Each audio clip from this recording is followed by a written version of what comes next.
എല്ലാവർക്കും പുതിയൊരു വീഡിയോയിലോട്ട് സ്വാഗതം. അപ്പോൾ നമ്മുടെ കയ്യിൽ ഇതേപോലെ ചാർജറുകൾ പൊട്ടിയിട്ടുണ്ടാവില്ലേ? നമ്മൾ കുറച്ചൊക്കെ യൂസ് ചെയ്ത് കഴിഞ്ഞാൽ നമ്മുടെ ചാർജറൊക്കെ ഇതേപോലെ പൊട്ടിപ്പോവില്ലേ? അത് കഴിഞ്ഞാൽ പിന്നെ അതിൻ്റെ ഉള്ളിലത്തെ ആ ഒരു കമ്പിയും പൊട്ടിയിട്ട് വർക്ക് ചെയ്യാത്ത വരുന്ന ഒരവസ്ഥ ഉണ്ടാവില്ലേ? അപ്പോൾ അതങ്ങനെ സംഭവിക്കാതിരിക്കാൻ നമുക്ക് എങ്ങനെ ഇത് സെക്യൂർ ആക്കുക എന്നുള്ളതാണ് എനിക്ക് സക്സസ് ആയിട്ടുള്ള ഒരു ഐഡിയ ആണ് കേട്ടോ ഞാൻ പറഞ്ഞു തരുന്നത്. അതിനായിട്ട് നമ്മൾ യൂസ് ചെയ്യുന്നത് ഒരു ത്രെഡാണ് കേട്ടോ. ഇത് നമ്മൾ തുന്നുന്ന നൂലല്ല, ഇത് നമ്മളുടെ സാധാരണ നമ്മുടെ നാട്ടിലുള്ള ഷോപ്പുകളിൽ നിന്നൊക്കെ കൈമലൊക്കെ കെട്ടാനായിട്ട് കിട്ടുന്ന ആ ഒരു നൂലില്ലേ, അതാണ് കേട്ടോ. കുറച്ച് കട്ടിയുള്ള ഒരു കോട്ടൺ നൂലാണ് കേട്ടോ എടുക്കുന്നത്. ഓക്കെ, എന്നിട്ട് എന്താ ചെയ്യുന്നത് വെച്ചാൽ അതിനതാ ഈ ഒരു ലൂപ്പ് പോലെ ഇങ്ങനെ ഒന്ന് ആക്കിയെടുക്കുകയാണ് കേട്ടോ. കുറച്ചിങ്ങനെ ഒന്ന് മടക്കിയെടുക്കുക. എന്നിട്ട് നമ്മുടെ പൊട്ടിയ ഭാഗത്തിനേക്കാളും കുറച്ച് നീളത്തിൽ ഇതാ ഇതേപോലെ വെച്ച് കൊടുക്കുക. എന്നിട്ട് അതിന് അടുത്ത ആ നല്ല നീളത്തിൽ കിടക്കുന്ന ആ ഒരു ത്രെഡില്ലേ, അത് വെച്ച് ഇങ്ങനെ ചുറ്റി കൊടുക്കുകയാണ് കേട്ടോ ചെയ്യുന്നത്. അത് ഏറ്റവും അറ്റം വരെ എത്തണം. അതേപോലെ തന്നെ ആ ഒരു ലൂപ്പ് നമ്മുടെ കയ്യിൽ നിന്ന് വിട്ട് പോവാതെ ഇരിക്കണം കേട്ടോ. അപ്പോൾ ലൂപ്പ് പിന്നെ എന്താണ് അപ്പുറത്തും ഇപ്പുറത്തും ആവാൻ പാടില്ല കേട്ടോ, കറക്റ്റായിട്ട് തന്നെ വരണം.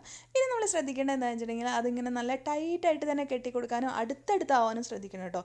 എന്നാൽ മാത്രമാണ് നമ്മൾ ചെയ്യുന്ന ആ ഒരു കാര്യം വർക്കാവുള്ളൂ കേട്ടോ. അപ്പോൾ അതിനായിട്ട് ഇതുപോലെ ചെയ്തെടുക്കുക കേട്ടോ. ഇനിയിപ്പോൾ നമ്മളുടെ ആ ഒരു ചാർജറിൻ്റെ ഏറ്റവും സ്റ്റാർട്ട് ചെയ്യുന്ന ഭാഗത്താണ് ഇത് പൊട്ടിയിട്ടുള്ളതെങ്കിൽ നമ്മൾ കുറച്ചുകൂടെ ആ ഒരു മുകളിലോട്ട് കയറ്റി ചുറ്റിയാൽ മതി കേട്ടോ. അതായത് മുകളിലോട്ട് കുറച്ചുകൂടെ കയറ്റി ചുറ്റിയിട്ട് നിർത്തുക കേട്ടോ. ഇപ്പോൾ എൻ്റെ ഇത് ആ ഒരു അറ്റത്തല്ലാത്തതുകൊണ്ട് ഞാൻ ഇങ്ങനെ വെച്ചു വിടുന്നുള്ളൂ കേട്ടോ. ഇനി അതിന് ശേഷം നമ്മൾ ആ ലൂപ്പ് പോലെ നിൽക്കുന്നില്ലേ, അതിലോട്ട് ആ ഒരു ചുറ്റി വന്ന ഒരു ത്രെഡില്ലേ, അതങ്ങ് കയറ്റി കൊടുത്തിട്ട് താഴെ നമ്മളുടെ ആ ഒരു ത്രെഡ് കിടക്കുന്നുണ്ടാവും, അത് പിടിച്ചത് ഇങ്ങനെ അങ്ങ് വലിക്കുക കേട്ടോ. അപ്പോൾ ആ ലൂപ്പ് ഉള്ളിലോട്ട് പോവും. കണ്ടോ, ഇതേപോലെ ആവും കേട്ടോ. ലൂപ്പ് ഉള്ളിലോട്ട് പോവും. എന്നിട്ട് ആ ഒരു കുഞ്ഞ് ത്രെഡ് മാത്രം, നമ്മൾ ആ കയറ്റി കൊടുത്ത ത്രെഡിൻ്റെ തുമ്പ് മാത്രം ഇങ്ങനെ നിൽക്കും കേട്ടോ. അപ്പോൾ നന്നായിട്ട് തന്നെ മുകളിലോട്ട് വലിച്ചു പിടിച്ചിട്ട് വേണം ചെയ്യാനായിട്ട്. താഴത്തോട്ടൊന്നും ഇറങ്ങി പോരരുത് കേട്ടോ. നമുക്ക് മാക്സിമം വലിച്ച് ഇറക്കി കൊടുക്കാം കേട്ടോ. എന്നിട്ട് പുറത്ത് നിൽക്കുന്നത് നമ്മളിതാ ഇതേപോലെ അങ്ങ് കട്ട് ചെയ്ത് കളഞ്ഞാൽ മതി കേട്ടോ. അപ്പോൾ വളരെ ഈസിയാണ് ചെയ്യാനായിട്ട്. ഇനി ഇത് ഊരിപ്പോരുന്ന പ്രശ്നമൊന്നുമില്ല. കോട്ടൺ ത്രെഡ് ആണെങ്കിൽ ഒരിക്കലും ഊരിപ്പോരില്ല കേട്ടോ. അപ്പോൾ നമ്മളുടെ ചാർജറിൻ്റെ ആ ഒരു പൊട്ടിയ പ്രശ്നവും നമ്മൾ സോൾവ് ചെയ്തു. ഇനി വേറൊരു കുറച്ചും കൂടെ സെക്യൂർ ആയിട്ടുള്ള ഒരു ഐഡിയയും കൂടെ ഞാൻ കാണിച്ചു തരാം കേട്ടോ.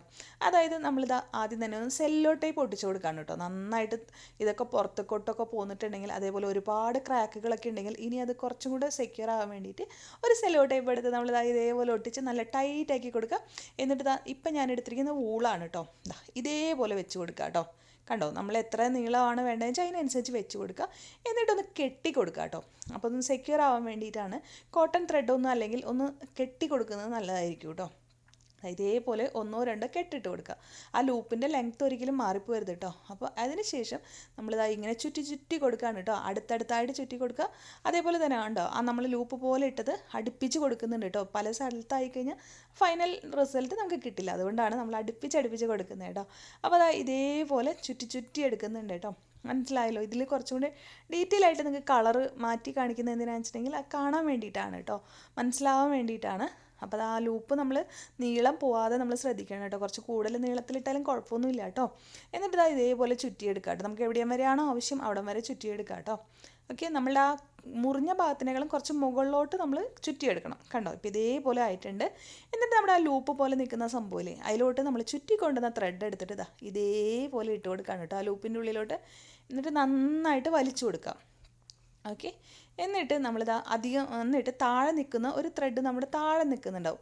ആ ഒരു ത്രെഡ് പിടിച്ചിട്ട് താഴത്തോട്ട് ഇങ്ങനെ വലിക്കുക. കണ്ടോ, ബാക്കിയുള്ള ത്രെഡിന് നമ്മൾ മുകളിലോട്ടും കൊടുക്കണം കേട്ടോ. മുകളിലോട്ട് പ്രസ് ചെയ്ത് പിടിക്കണം. എന്നിട്ട് വേണം നമ്മൾ താഴോട്ട് വലിക്കാൻ. അപ്പോൾ ആ ഒരു ലൂപ്പ് പോലത്തെ സാധനം ഉള്ളിലോട്ട് പോയിട്ട് അവിടെ നല്ലൊരു കെട്ടായിട്ട് നമുക്ക് നിൽക്കും. എന്നിട്ട് നമ്മുടെ ആ ഒരു ത്രെഡ് ഉണ്ടല്ലോ, ഭംഗിയായിട്ട് നമ്മൾ കയറ്റി കൊടുക്കുകയാണ് ചെയ്യുന്നത് കേട്ടോ. അപ്പോൾ നമുക്ക് ആവശ്യത്തിനുള്ളതൊക്കെ എത്തിയിട്ടുണ്ട്. എന്നിട്ട് നമ്മളിതാ മുകളിലുള്ള ആ ഒരു ത്രെഡ് നമ്മൾ കട്ട് ചെയ്ത് കളഞ്ഞിട്ടുണ്ട്. ഇനി ഈ താഴത്തെ ത്രെഡ് നമ്മൾ ഒന്നും കൂടെ ഒന്ന് ചുറ്റി കൊടുത്തിട്ട് ഒരു കെട്ടും കൂടെ അങ്ങ് കൊടുക്കുകയാണ് കേട്ടോ. അപ്പോൾ കെട്ടുമ്പോൾ ശ്രദ്ധിക്കേണ്ടത് എന്താണെന്നറിയോ, നമ്മൾ ഓവർലാപ്പ് ആവരുത്, അല്ലാതെ തന്നെ കെട്ടിക്കൊടുക്കണം കേട്ടോ. ഓവർലാപ്പായിട്ട് വന്നാൽ ആ ഒരു ഭംഗി നമുക്ക് ഇല്ലാതെ പോവും. അപ്പോൾ അതുകൊണ്ട് തന്നെ നമ്മൾ ഓവർലാപ്പൊന്നും ചെയ്യാതെ ഭംഗിയായിട്ട് കെട്ടിക്കൊടുക്കുക. എന്നിട്ട് എക്സസ് ആയിട്ടുള്ളത് കട്ട് ചെയ്ത് മാറ്റുക. എല്ലാം കഴിഞ്ഞപ്പോൾ നമ്മുടെ ചാർജറിൻ്റെ ആ ഒരു പ്രശ്നം സോൾവ് ആയിട്ടുണ്ട്. കണ്ടോ, അപ്പോൾ നമ്മൾ 2 എണ്ണവും ചെയ്തെടുത്തു. സെയിം കളറിൽ തന്നെ ചെയ്താൽ പെട്ടെന്നൊന്നും മനസ്സിലാവില്ല. അപ്പോൾ നമ്മൾ മറ്റൊരു കളറിൽ ചെയ്ത് എന്തിനാണെന്ന് വെച്ചാൽ നമുക്ക് മനസ്സിലാവാൻ വേണ്ടിയിട്ടാണ് കേട്ടോ. അപ്പോൾ നമ്മുടെ കയ്യിലുള്ള ഏതെങ്കിലും വൂൾ എടുത്തിട്ടൊക്കെ ചെയ്താൽ മതി കേട്ടോ. അപ്പോൾ എങ്ങനെയുണ്ട് ഐഡിയ? ട്രൈ ചെയ്ത് നോക്കൂ. എന്നിട്ട് അഭിപ്രായങ്ങൾ പറയണം കേട്ടോ.